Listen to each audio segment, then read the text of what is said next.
Hallo allerseits, dies ist der zweite Film über das Thema Mappo, das Zeitalter des endenden Dharma. Im ersten YouTube-Film habe ich erklärt, was das Zeitalter des endenden Dharma nach den Lehren hauptsächlich des ostasiatischen Buddhismus ist.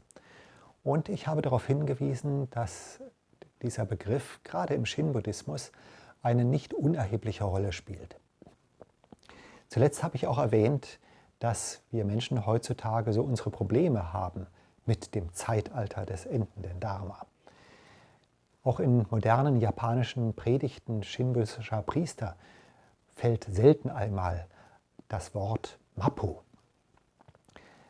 Nur um ein wahrscheinlich sehr bekanntes Beispiel zu nennen: Suzuki Daisetsu, der große Vermittler des japanischen Buddhismus in den Westen, den ihr wahrscheinlich vor allem als Autor von zen-buddhistischen Büchern kennt, hat auch einige Schriften über den Shin-Buddhismus hinterlassen. Und es ist bemerkenswert, dass in diesen Schriften von Suzuki Daisetsu über den Amida-Buddhismus kaum eine Erklärung über Mappo zu finden ist.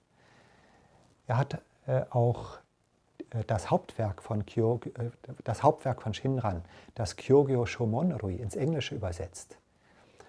Doch in dieser englischen Übersetzung von Suzuki Daisetsu fehlen die letzten 2 Bände, in denen Mappo erklärt wird.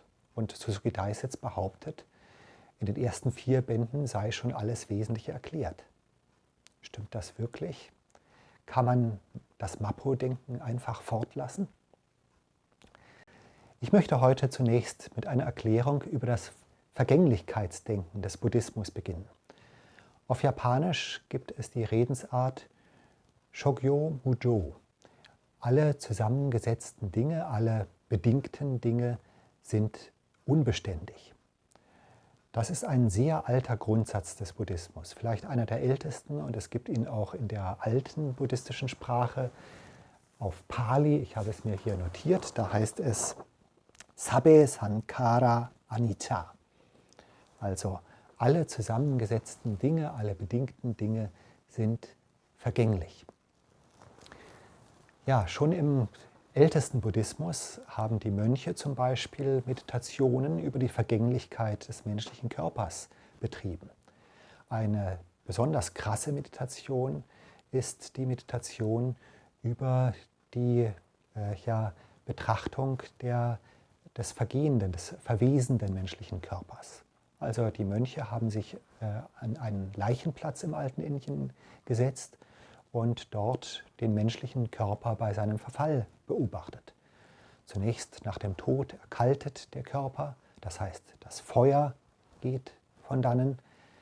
Dann beginnt er zu riechen, also die Luft trennt sich vom Körper. Als nächstes trennt sich das Element des Wassers, Flüssigkeiten laufen aus und ganz zum Schluss vergeht er und wird zur Erde. Also die 4 Elemente, die den Körper bedingen, gehen wieder auseinander. Ein weniger krasses Beispiel ist vielleicht die Vergänglichkeit des Tons zu meditieren.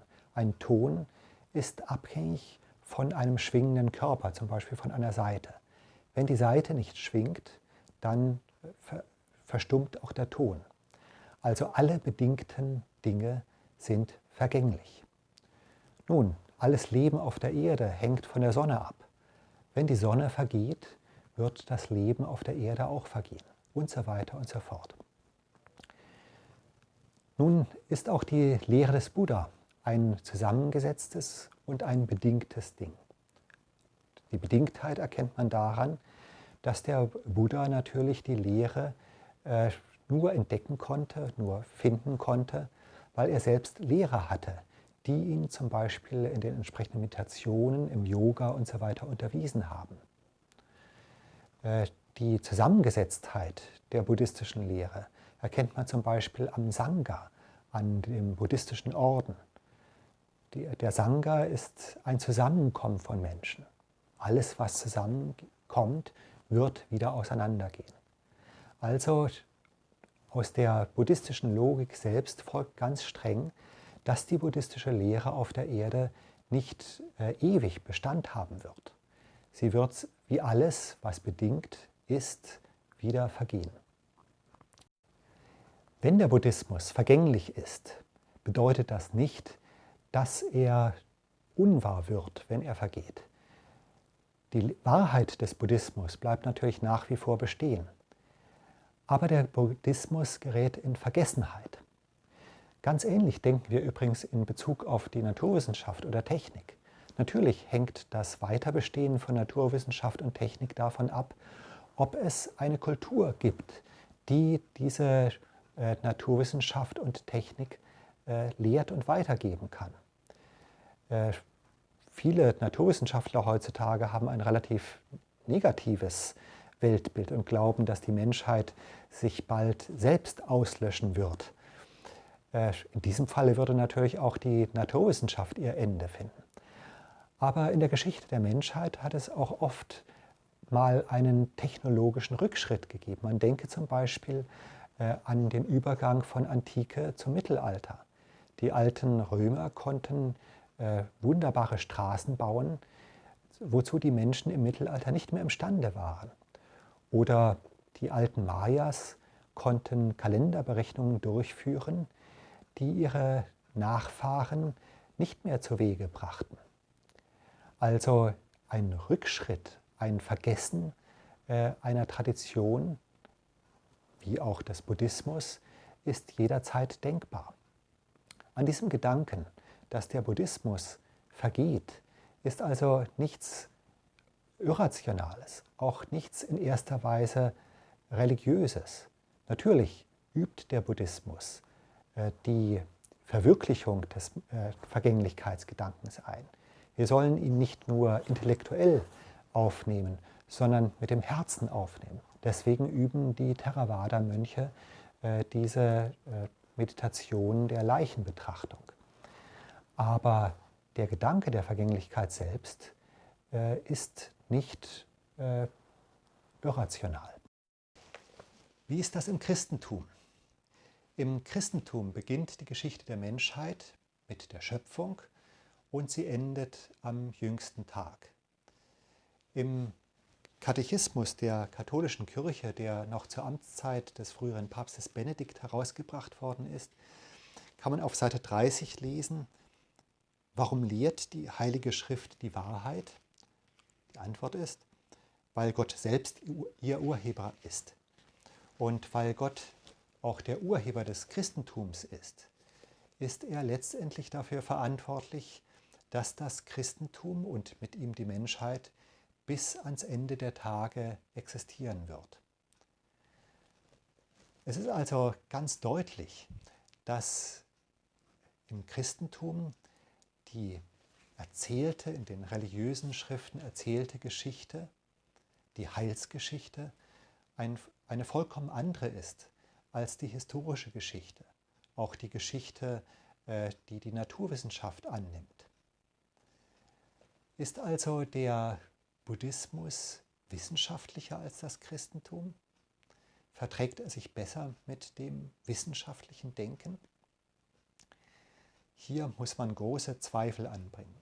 Auch im Buddhismus gibt es ja Sutren, in denen der Buddha erklärt, vor meiner Zeit, vor diesem Äon, hat es schon ganz viele andere Buddhas gegeben.